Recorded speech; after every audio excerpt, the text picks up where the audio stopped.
Bismillahirrahmanirrahim.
Teman-teman sekalian, bait-bait kasidah itu ditulis dan dirangkai oleh para ulama adalah tentang pengakuan dosa seorang hamba. Ketika seorang hamba berada di puncak penyesalan dan merasa tahu diri bahwa dia adalah seorang hamba yang kotor, sehingga dia mengatakan, Ilahi, lastu lil firdausi ahla.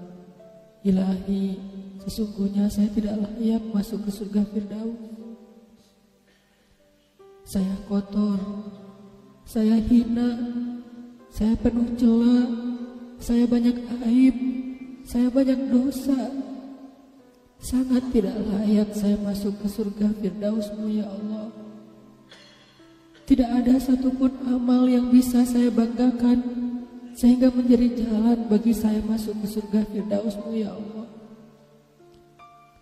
Kita harus merasa diri kita rendah di hadapan Allah. Itulah kenapa kita sujud. Dan Allah suka kepada orang yang merendahkan diri di hadapannya. Itulah kenapa Allah suka kepada hamba yang bersujud. Seandainya pintu surga itu terbuka dengan kunci amal solih, saya tidak punya kuncinya ya Allah. Saya beramal solih tetapi belum layak untuk membuka pintu surga. Saya sholat, saya puasa, saya tarawih, saya sedekah, tapi semua itu belum cukup untuk membuka pintu surga karena keterbatasan amal solih saya. Masih banyak kesalahan dalam amal-amal yang saya kerjakan karena saya bodoh ya Allah. Lalu bagaimana nasib saya kelak di akhirat ya Allah? Jika ditimbang-timbang, sungguh kedurhakaan saya lebih sering daripada istighfar saya ya Allah. Saya tidak pantas menjadi penghuni surga ya Allah. Wala aqwa 'alan naril jahimi. Tetapi saya juga tidak akan kuat dengan azab neraka jahim-Mu ya Allah. Karena sesungguhnya tidak ada satupun dari makhluk-Mu yang sanggup merasakan azab neraka. Semuanya takut kepada neraka-Mu ya Allah. Jangankan 1 tahun, jangankan 1 bulan, jangankan 1 hari, sedetik pun tidak akan sanggup ya Allah.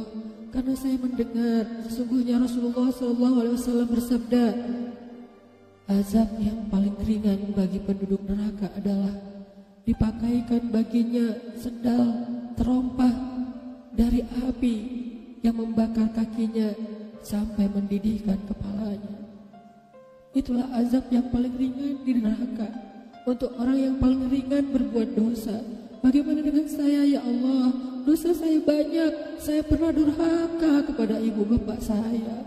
Itu saja sudah cukup bagi saya mendapatkan azab yang lebih besar di neraka, dan saya tidak sanggup ya Allah. Saya pernah durhaka kepada ibu saya.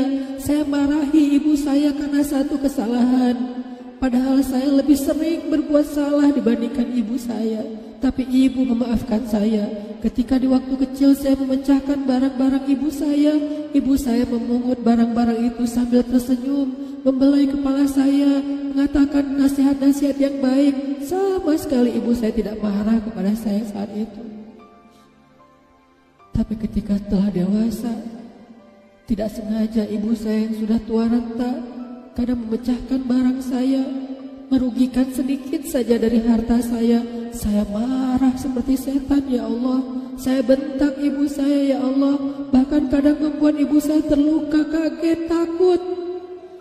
Pantaskah seorang ibu merasa takut terhadap anak yang dia kandung 9 bulan, yang dia lahirkan dengan taruhan nyawa,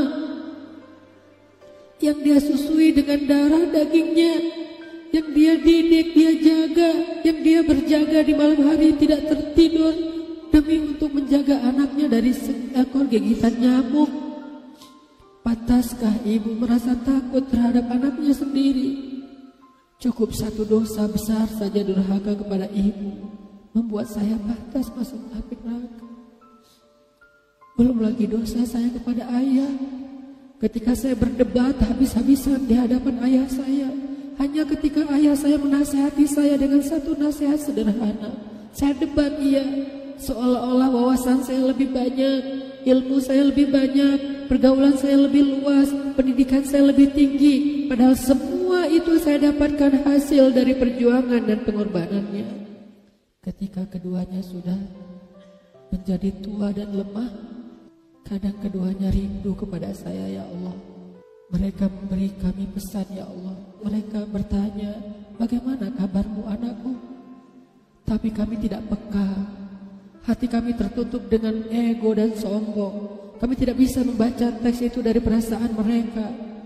Kami hanya membaca teks mereka dan tidak segera membalasnya. Kami anggap teks dari orang tua kami tidak penting, masih bisa ditunda untuk dijawab nanti sore. Padahal mereka sedang kangen, sedang rindu kepada kami ya Allah. Mereka tidak mengatakan kami rindu kepadamu wahai anakku, karena mereka tahu kalimat itu akan mengganggu kami. Kalimat itu akan menjadikan hari kami tidak lagi mudah. Kalimat itu akan merusak konsentrasi kami dalam bekerja. Kalimat itu akan menghalangi banyak urusan kami, sehingga mereka menahan diri. Mereka hanya bertanya, apa kabar kami? Lalu kapan kami berbakti kepada mereka ya Allah? Sampai seusia ini kami masih merepotkan mereka ya Allah. Kapan kami akan berbakti kepada mereka? Rasanya kami lupa. Entah kapan kami pernah memijat kaki mereka setelah mereka seharian bekerja. Entah kapan kami pernah memberikan minuman hangat untuk mereka. Kami durhaka kepada orang tua kami ya Allah. Bahkan setelah mereka wafat, kami lupa mendoakan mereka di dalam salat kami. Harusnya kami disiksa di api neraka, tetapi kami tidak kuat ya Allah. Belum lagi durhaka, kedurhakaan kami yang lain, dosa-dosa besar kami yang lain. Kami pernah bermaksiat kepadamu diam-diam ya Allah. Kami pernah berbuat dosa diam-diam, dan padahal kami tahu itu dosa besar. Tapi kami tidak peduli. Kami tidak takut kepadamu, seolah-olah ancamanmu itu hanyalah mitos, seolah-olah ancamanmu itu hanyalah fiktif, seolah-olah apa yang kau firmankan di dalam Al-Quran itu tidak benar-benar ada. Kami sombong, menantangmu dengan berbuat dosa. Banyak dosa yang kami tidak bisa menyebutkan satu persatu ya Allah. Keluh lidah kami untuk menyebutkan dosa-dosa kami ya Allah. Malu untuk menyebutkan dosa-dosa kami ya Allah. Tidak ada yang bisa kami harapkan darimu selain Engkau terima taubat kami ya Allah. Fahabli taubatan, beri kami taubat yang nasuha ya Allah. Terima taubat kami ya Allah. Kami belum berani meminta surgamu, kami juga tidak akan kuat dengan nerakamu. Kami meminta terimalah taubat kami, penyesalan kami, janji kami untuk kembali kepadamu, memperbaiki diri. Teman-teman sekalian, mari kita baca bait itu dengan penyesalan. Kita baca bait itu seolah-olah kita sedang curhat kepada Allah Subhanahu wa taala. Ilahi